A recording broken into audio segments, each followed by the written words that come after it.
The winter wind of Cape Cod rattled against the windows, accompanying Carol Wilson's quiet dinner time. Carol sat alone at her small dining table, still in her hospital uniform, sipping chicken soup. Only the sound of the wall clock ticked regularly, as if confirming her existence. Carol's gaze suddenly turned to a photo frame displayed above the fireplace in the living room. Michael and their then 3-year-old son Noah, laughing on the beach. That photograph, taken in the beautiful summer sunshine of Cape Cod, now belonged to another life. November 18, 5 years ago. The weather forecast that day predicted calm seas. Michael was delighted to take Noah on his first fishing adventure with Dad. Carol saw them off at the pier, joking, "Make sure you bring back some fish." Who could have imagined that would be the last thing she ever said to them? That afternoon, an unexpected strong gust hit the bay. When Carol realized Michael's fishing boat hadn't returned, it was nearly dusk. In response to Carol's anxious call, the Coast Guard began their search. After days of extensive searching, all they found was Michael's wedding ring and some parts of the boat that had drifted out to sea. Everyone concluded that the two had been swallowed by the ocean. "Please accept this, Mrs. Wilson." The police officer handed her a small transparent bag containing Michael's wedding ring, scratched from exposure to the waves. Carol clutched it and collapsed to her knees. Those days were filled with a sense of loss and grief. Without the support of her doctor friend Amy and Michael's sister Linda, Carol might never have recovered. Linda stayed at Carol's house for a while after her brother's funeral to ensure she wasn't alone. The Johnsons from next door brought homemade meals twice a week. The warmth of the small town embraced Carol. "Carol, come stay with us," her parents, who lived far away in Florida, urged repeatedly. But Carol couldn't let go of this house. Can you imagine making $10,000 a month just from YouTube, all from home? That's exactly what I did with Reddit Stories. No face, no voice. Check the link in the description if you're curious. It was the only place where Michael and Noah's laughter had seeped into the walls, the place where she could feel their presence most strongly. As time passed, Carol gradually regained her daily routine. She began working as a nurse at the local hospital, finding joy especially in her work in the pediatric ward. The children's smiles healed her heart's wounds bit by bit. She also started volunteering for a grief counseling group for people who had experienced similar losses. She believed her own experience could help support others. Now, 5 years later, Carol had found a way to live forward while carrying her grief. Every morning, she said, "Good morning," to Michael and Noah's photos, and every night, "Good night." Sometimes, she would sit by the shore, listening to the sound of the waves while talking to them. Deep in her heart, there was a part of her that would always wait for their return. That night, Carol was on her way home after finishing her night shift. The cold November rain beat against the windshield, with the wipers moving busily. Her tired mind was filled with thoughts of a little girl she was caring for at the hospital. While thinking about tomorrow's treatment plan, she parked her car in front of her house. The lights of a police vehicle shining in the rain caught her attention. Had something happened? Was there trouble at a neighbor's house? Carol leaned forward to look. However, the police officer was standing in front of her house. Feeling her heartbeat quicken, Carol got out of the car. A young police officer walked toward her. In the rain, his uniform was wet, and his expression seemed stern. "Are you Carol Wilson? There's an urgent matter to discuss." Carol tensed at his serious demeanor. She had an intuition that something bad had happened. "Your husband and son have been taken to the emergency room after a traffic accident." The police officer's words reached Carol's ears clearly, drowning out the sound of the rain. For a moment, she doubted her hearing. "What did you say?" Carol's voice trembled. She felt as if all the blood was draining from her body. "Michael Wilson and your child were in a car that was involved in an accident on the interstate highway. They have been transported to Memorial Hospital." The officer continued in an official tone. Each of his words tore at Carol's sense of reality. "But, they died 5 years ago." Carol finally managed to utter these words. The police officer's expression changed completely. His face clouded in the rain as he stared at Carol. "What did you just say?" The police officer and Carol stared at each other as if time had stopped. Carol felt something shattering in her mind. Was this a bad joke, or was she so tired that she was hearing things? 5 years ago, my husband and son went missing in a fishing boat. They were certified dead in a maritime accident. At her words, the police officer's face showed confusion. He took out a small notebook from his pocket, leaning to shield it from the rain as he flipped through the pages. According to the ID information, it's definitely Michael Wilson, 35 years old. And the child is Noah, Carol said, almost choking. Noah Wilson. He would be 8 years old now. The police officer checked his notes again with a confused expression. Yes, that's right. The wallet found in the car contained Michael Wilson's identification and this address. Carol felt her feet wobble. She leaned against the gate fence to support herself. This must be some mistake. Or perhaps a cruel prank, or some malicious scheme. "I want to go to the hospital right away," Carol said with determination. "Of course. I'll take you in my car."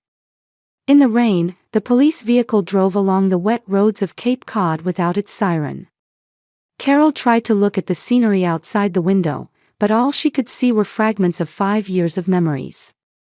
Her wedding to Michael, Noah's birth, the last view of the pier where she saw them off. And the cruel sea that left behind Michael's damaged wedding ring. Unconsciously, she touched the middle finger where she still wore that ring. "Another form of identification was found in your husband's accident vehicle," the police officer said quietly. "The name is Ethan Jones." Carol looked at the officer in surprise. "Ethan Jones?" "Yes.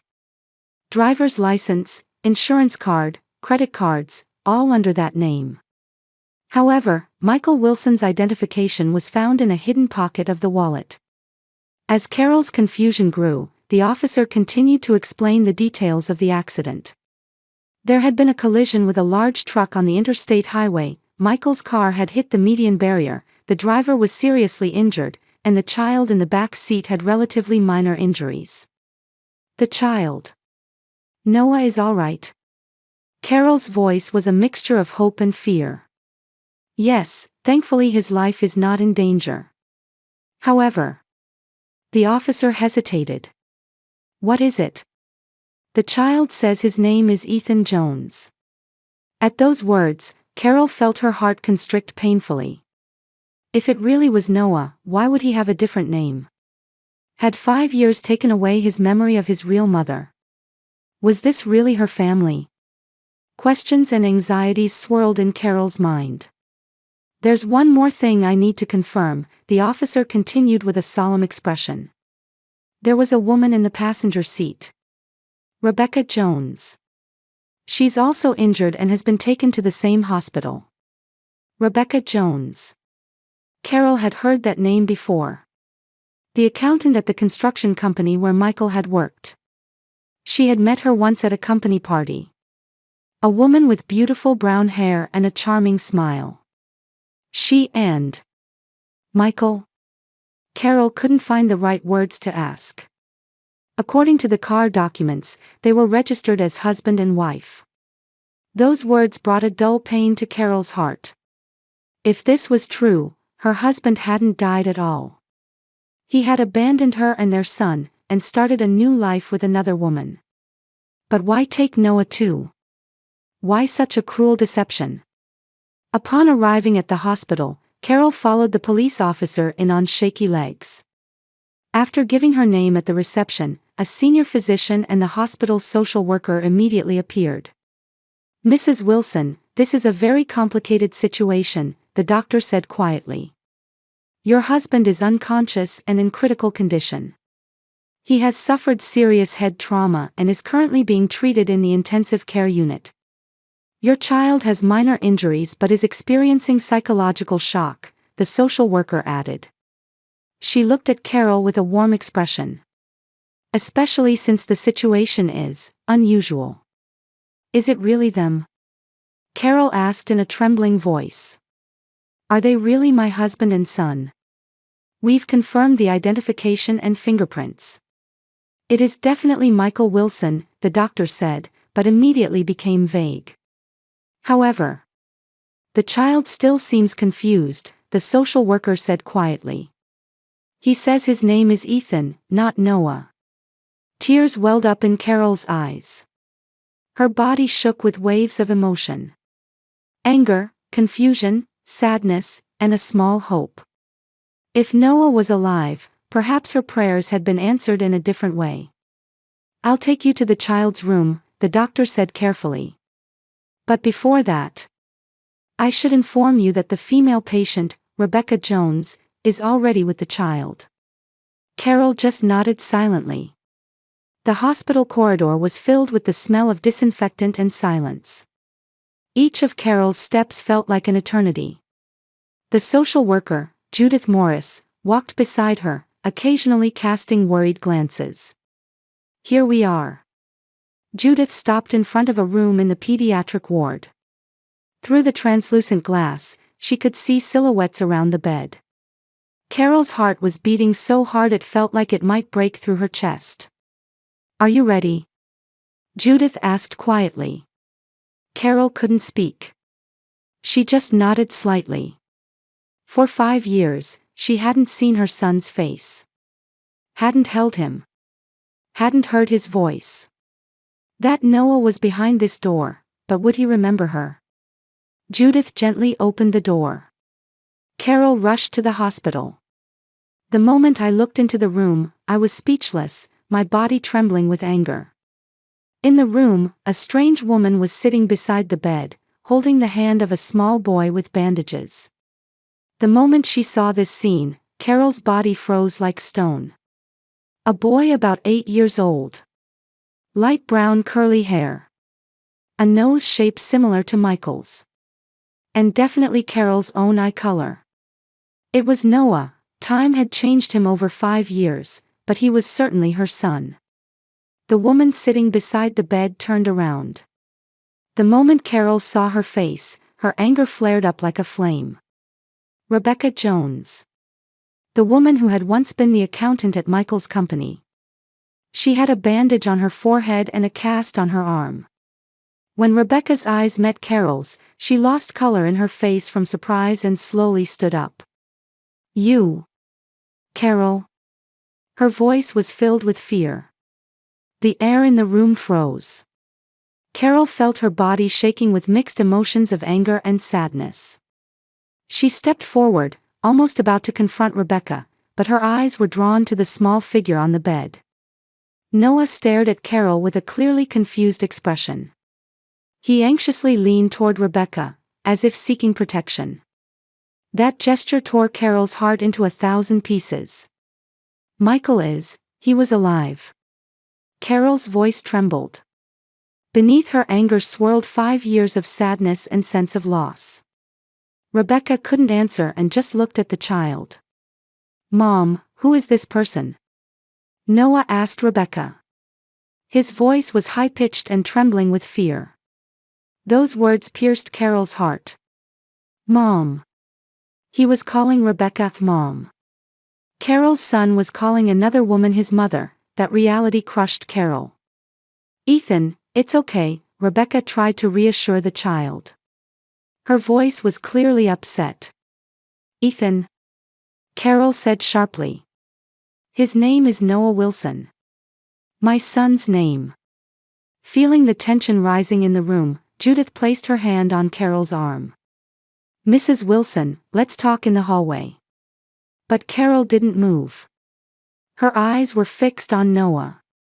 He had grown up so much. From the little boy she had last seen at 3 years old, he had grown into a fine young boy. There was a small cut on his cheek and a bandage around his forehead.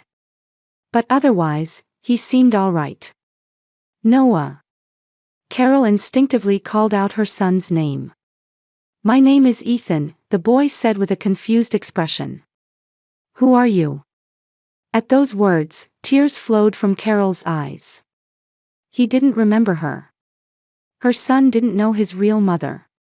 The social worker appeared from the next room and led Carol into the hallway. "Mrs. Wilson, this is a difficult situation. Your child doesn't seem to remember you. Michael is in another room, unconscious. He has sustained serious injuries requiring surgery." Judith's voice seemed to come from far away. Carol's mind was filled with confusion and anger. The 5 years she had spent crying every night. The 5 years she had desperately tried to accept her husband and son's death. All that time, they had been alive. Michael had betrayed her, taken her son, and started a new life with another woman. "Please tell me. What exactly is going on?" Carol said in a trembling voice. "That woman is Rebecca Jones. A former colleague of my husband. Why is she with my son? Why does my son call her mom?" "The police are investigating," Judith said carefully. "I understand how you feel. This is an absolutely shocking situation." At that moment, 2 police officers appeared in the hospital corridor. The young officer who had brought Carol to the hospital and an older detective. They approached Carol and Judith. "Mrs. Wilson," the older detective said. "I'm Detective David Collins. New information has been found during the investigation at the accident scene." Carol nodded quietly. Any information might help make sense of the current confusion. "In Michael Wilson's wallet, we found multiple forms of identification under the name Ethan Jones, as well as what appears to be a marriage certificate with Rebecca Jones." The detective continued, choosing his words carefully. "Also, documents with an address in Portland, Oregon were found in the car's glove compartment. We're currently investigating the person who lived at that address." "Oregon?" Carol asked in surprise. "The West Coast?" "Yes. According to the evidence, it seems Michael deliberately disappeared 5 years ago and started a new life with Rebecca Jones. It appears he took your child with him." To the trembling, angry Carol, the detective quietly continued, "Also, a large amount of cash and statements from multiple bank accounts were found in the car. There were unusual money movements, and we're investigating the possibility of fraudulent activities." Carol's mind was spinning. This was a situation beyond her understanding. To think Michael was such a person. She had loved and trusted her husband. She thought he was an honest and kind man. But now, he seemed like a completely different person. Carol looked again at the room where her son was hospitalized. Through the glass, she could see Ethan's anxious expression. He looked at her with an expression of fear and confusion. Her heart was breaking. "He doesn't remember me." Tears welled up in Carol's eyes. "My baby, my son. It's difficult for a 3-year-old child to remember his real mother after 5 years, Judith said gently. Especially if his memories were deliberately replaced. In the midst of mixed feelings of anger and sadness, Carol made a decision. To get her son back. Even if he didn't remember her, even if he didn't call her mom, she was determined to do anything to rebuild her relationship with her son. "I want to meet Rebecca," Carol suddenly said. "I want to talk to her." Detective Collins hesitated a bit before nodding. "For a short time. However, since this could become a criminal case, please don't discuss too many details." Carol tried to calm her heart with deep breaths. But inside her, a storm was raging. Trembling with anger and sadness, she prepared to face Rebecca again. When she returned to the hospital room, Rebecca was putting Noah to bed. She tensed up when she saw Carol enter. "Why? Why did you do this?" Carol's voice was trembling. She was desperately trying to control her anger. She wanted to avoid letting her emotions explode in front of her son. Rebecca began to speak tearfully. "Michael, he wasn't happy with his life with you. We were in love and..." 5 years, Carol said quietly, but with intense anger. "For 5 years, I cried every day thinking they were dead. You stole my life." At that moment, the door opened, and a doctor appeared urgently in the hallway. "Michael Wilson's condition has changed suddenly. We're moving him to the ICU," he announced. Carol, in the midst of her confused emotions, decided to go to the ICU to see her former husband. The heavy security door of the ICU opened, and the smell of disinfectant became even stronger. Being led by the doctor, Carol was trying to prepare herself mentally. The machine sounds characteristic of the intensive care unit echoed quietly, creating an atmosphere of tension. "Here we are." The doctor pointed to a semi-private area. Carol took a deep breath and stepped beyond the curtain. Carol was shocked by the sight of her once beloved husband. Michael was surrounded by life support equipment, his face swollen, his head wrapped in bandages. Intubation tubes were inserted into his nose and mouth, and only the movement of his chest rising and falling told that he was still alive. The regular sound of the monitor broke the silence. "The head injury is extremely serious. We're preparing for emergency surgery to reduce brain pressure," the doctor explained quietly. "Frankly speaking, the prognosis is uncertain." Carol silently approached Michael's bedside. The doctor stepped outside the curtain to give them time alone. "Why?" Carol whispered. "Why did you do this?" Michael, still unconscious, didn't answer. But Carol had many things she needed to say. She poured out all the anger, sadness, and questions of the past 5 years. "I looked for you both every day. Cried every day. Thought the sea had taken you," her voice shook. "But really it was you who took my son from me." She sat down, supporting her forehead with both hands. Then suddenly, her eyes stopped on Michael's vulnerable hand. There was no wedding ring on the ring finger of his left hand. The ring that had supposedly been recovered from the sea 5 years ago was carefully stored in Carol's jewelry box. Was that ring also part of the deception? "You abandoned us. Took Noah. Gave him another mother." Her voice was filled with deep sadness rather than anger.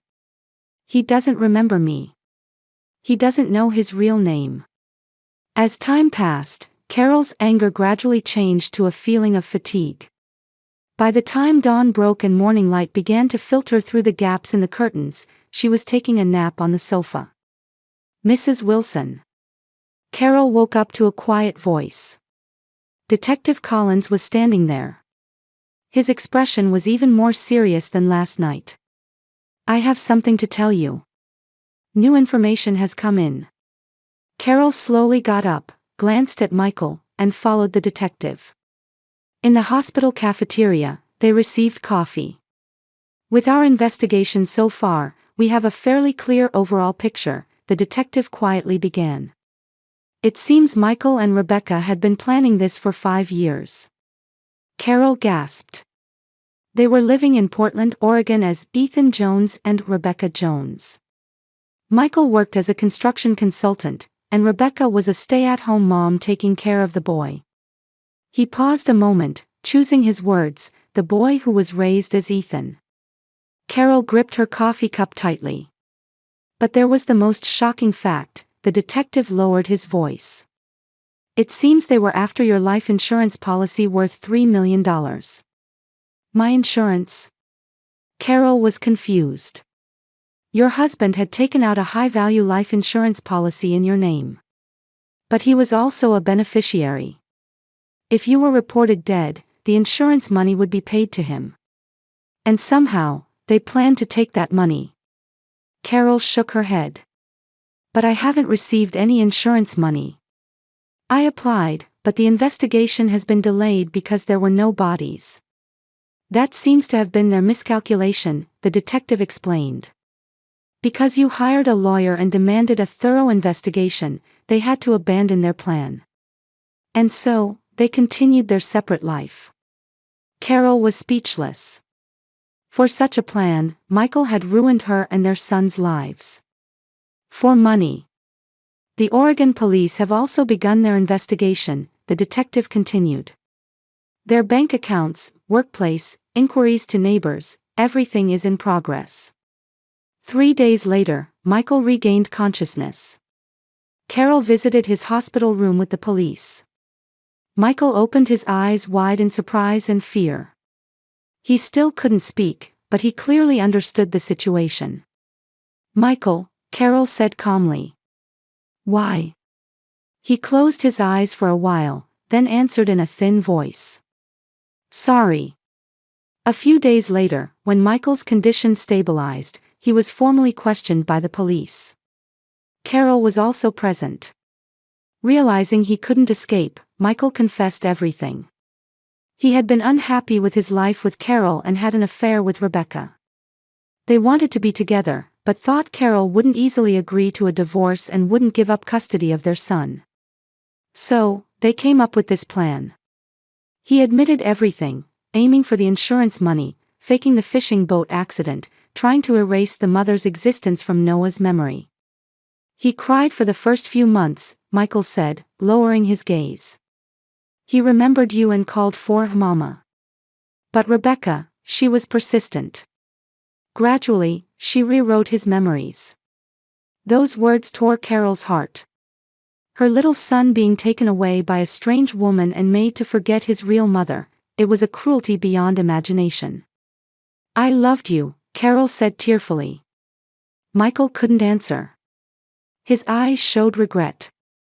But it was too late now. Meanwhile, the relationship with Noah was complicated. At first, he was wary of Carol. But with the help of a child psychologist, Carol tried to gradually get closer to her son. She visited Noah's hospital room and showed him photos from when he was a baby. She talked about pictures of their home in Cape Cod, about his favorite toys, about the memories they shared. "This is your second birthday," Carol gently pointed to a photo. "I made this cake myself. You always loved blue, so I used lots of blue icing." Noah silently stared at the photo. "I don't remember," he said in a small voice. "That's okay," Carol said gently. "You don't have to try to remember." A few days later, when Carol visited the hospital room, Noah asked her a question for the first time. "Are you really my mom?" That simple question made Carol's heart tremble. "Yes, I am. I gave birth to you. But recently, Rebecca has been your mom. Is Dad a bad person?" Noah's eyes were full of anxiety. Carol carefully chose her words. "Dad made a big mistake, but I think he loved you." "What's my name?" he asked further. "Ethan. Or Noah." "When you were born, your name was Noah Wilson," Carol said quietly. "But recently, you've been raised as Ethan Jones." Noah was silent, deep in thought. Carol could painfully see that he was desperately trying to understand this complex situation. It was too heavy a reality for an 8-year-old child. "We have plenty of time," she said gently. "Let's get to know each other little by little." A week later, the court issued a temporary custody order. Noah was to be placed under Carol's legal custody, but considering his psychological stability, a gradual transition process was recommended. Under the supervision of a child psychologist, Carol and Noah would build a new relationship. Michael and Rebecca were charged with fraud and kidnapping. A long legal battle and prison term awaited them. As Carol left Noah's hospital room, she looked at the sea visible from the window. The same sea as 5 years ago. She had thought it was the sea that had taken her life, but that wasn't true. She was standing at the beginning of a new journey. 6 months later, the Cape Cod coastline was wrapped in gentle waves and warm sunshine. Carol sat on a blanket spread on the beach, watching Noah collecting seashells at the water's edge. The journey so far had been anything but smooth. During the first few weeks, Noah would often wake up crying in the middle of the night, calling for Rebecca. His little heart was struggling to understand the sudden change in his identity.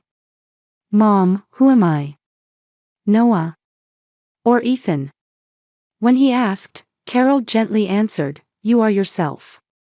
Names don't define a person." Twice-weekly sessions with child psychologist Dr. Brenda Matheny became their support. Children's memories and self-perception are flexible, the doctor said. Help him form a new identity while respecting both of his lives. Michael had been sentenced to 7 years and was serving his term in a state prison. He had sent numerous apology letters to Carol, but she wasn't ready to write back yet. Rebecca had received a 5-year sentence and was incarcerated in a different facility. One of the most difficult decisions was what to do about Rebecca and Noah's relationship. She wasn't legally his mother, but she was the person who had raised him for 5 years. After long struggles, Carol decided to allow supervised visits between Noah and Rebecca once a month. "Who is my real mom?" When Noah asked, Carol thought deeply before answering honestly, "I gave birth to you and raised you for the first 3 years. But Rebecca also loved and raised you for 5 years. Both of us are your moms. Is Dad a bad person?" When he continued to ask, Carol carefully chose her words. "Dad made a big mistake, but I think he loved you." Noah had started attending a new school and was gradually making friends. Sometimes he was confused about whether he should be called Noah or Ethan, but he had learned to respond to both names. Carol said he could use either name until he chose for himself. Noah came running from the water's edge. In his hands was a beautiful spiral shell. "Look, I found a beautiful shell," he said, his eyes shining. "That's lovely," Carol smiled. "Want to take it home and add it to your collection?" Noah nodded happily and ran back to the beach. Carol watched his retreating figure and sighed deeply with relief. Though there were still wounds that hadn't healed, they were definitely moving forward. Carol had begun to think deeply about the meaning of family. She understood that it wasn't just about blood ties, but was built through love and a sense of responsibility. She had started to establish a support group for people in similar situations, using her own experience. What is a true family? Carol learned that it's not just about blood relations, but about love, honesty, and above all, a series of decisions that put the child's happiness first. Her life had taken a direction she never imagined, but still, she chose to look forward and live on. For Noah, and for herself.